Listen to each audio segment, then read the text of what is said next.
professional athletes today with all the outside noise involved of social media and just the differences of when you were a young player to now? I think you just said it right there. It's two things. It's social media and everybody having a voice. When you and I played, only the stars had a voice, right? And all the media just ran to them and quoted them. And now, because of social media, everybody has a voice. So now, as a president, I got to monitor 15 guys, what they're doing on social media, what they're saying. And then guys today really care about their brand. And so you and I didn't know what a brand was when we played. We just went out there and played and tried to be the best player we could on a nightly basis.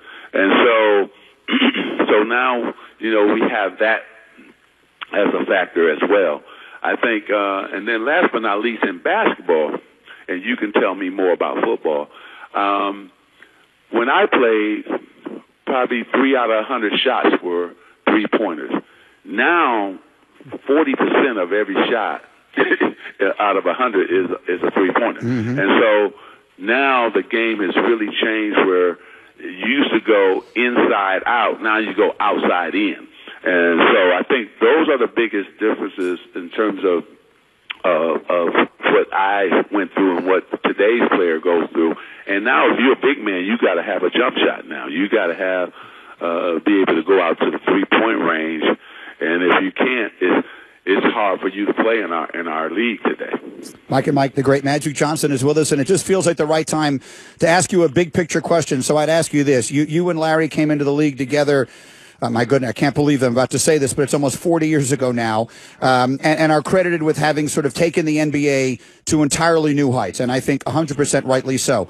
I feel like we're seeing that happening again in the NBA right now. I feel this is a great time for the sport. I feel like there's a ton of young stars, a ton of attention. Television ratings are good. The conversation around the sport is bigger and better. I'd love to just get a thought from you on where you feel the NBA is right now. Oh, it's at the highest level we've ever seen it. Greeny, in the spring and summer, we've never dominated the headlines. It's normally football.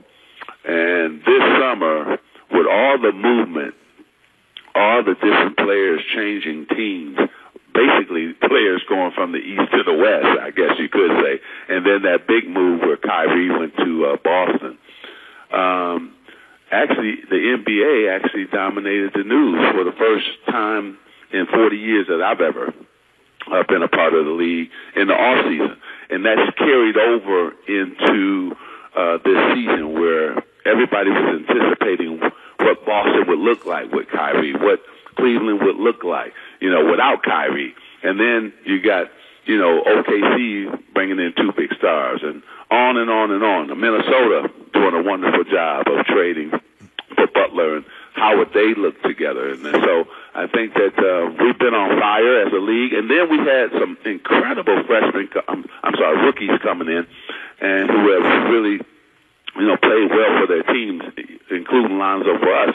So this has been an incredible off season for the NBA, and the season is shaping up to be a great season as well. So I think we're going to see, as the season goes along, that the young fans are really gravitating to the NBA, and we in MLB, we have to do a better job of getting young people to watch our sport. Well, we had a great series, Houston and my Dodgers, and we had a lot of people watching.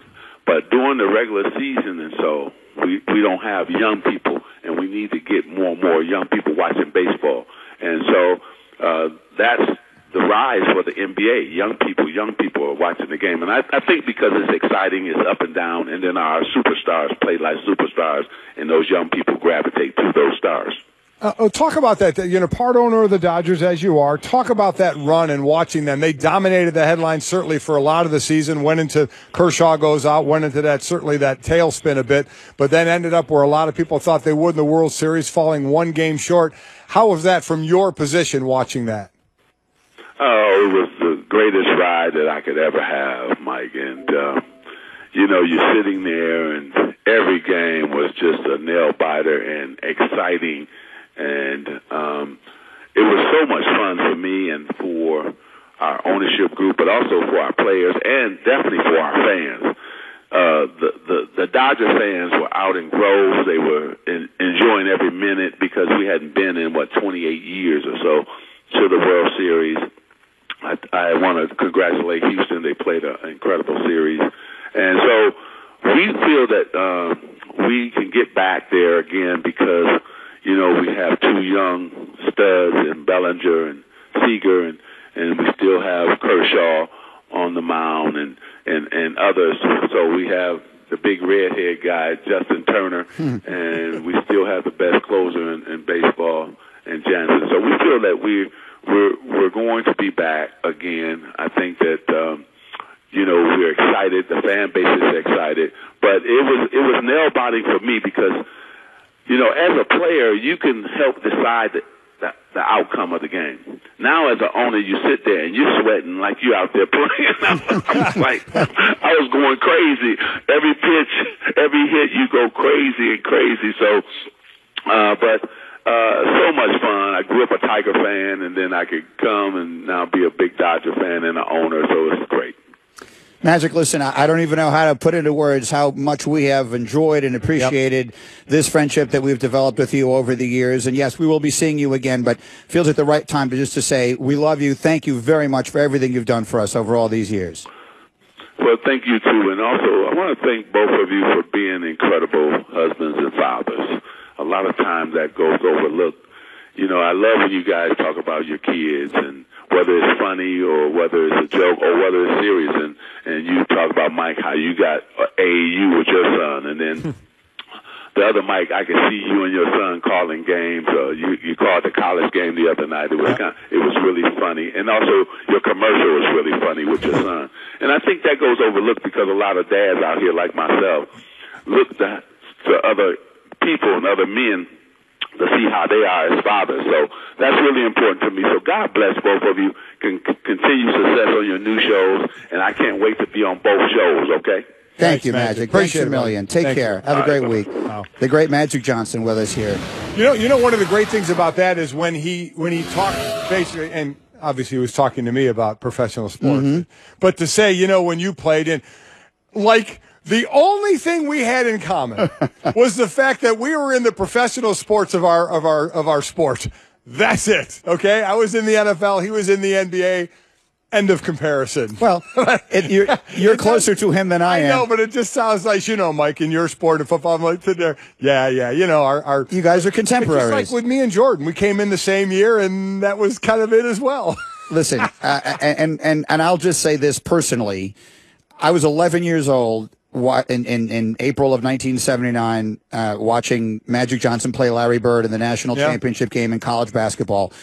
And it was one of the greatest events in basketball history. In some ways, you might say it's the most important game that the game of basketball ever had when you look at what it begat as those two guys went on to the pros. But then obviously following his whole career just as a fan. That's all I was. Just a fan watching them play.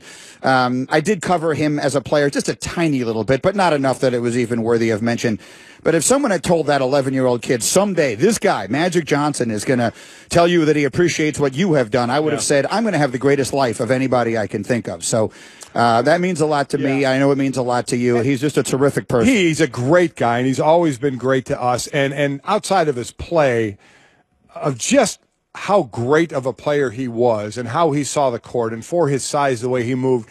Think about, it was very nice of him to bring up the other stuff with us about being fathers, but think of him and what he did. He went in, used his celebrity and his money, and went into the inner cities and helped so many people by starting businesses and affording those people jobs and to work at his businesses. And that just grew so much. So what he's done for so many people, since his playing days, it's one thing to go down as one of the greatest ever in what you do, but then what do you do with that? And you see he's done so much good with that. And I think that's a great thing to see. It's a fascinating second act that he's had. It's an unbelievably fascinating life in every way. I mean, and not all good, as we know. No, obviously. of course. But he's healthy and he's well and he's fine and he's doing great, and so that's obviously wonderful. So anyway, that was very nice, and it's going to be a week filled with a little bit of that stuff in it, and you know there are. It's a weird feeling. I don't even know exactly how to feel. It is incredible to hear Magic Johnson saying nice things like that. It really is, and that's probably, as I continue to lose bets, it's probably the one bet I didn't mind losing. To see the joy he had in pie. Magic Johnson pied me in the face. Yeah. And enjoyed it. Just say that out loud. Magic Johnson pied you in the face. And really seemed to enjoy it.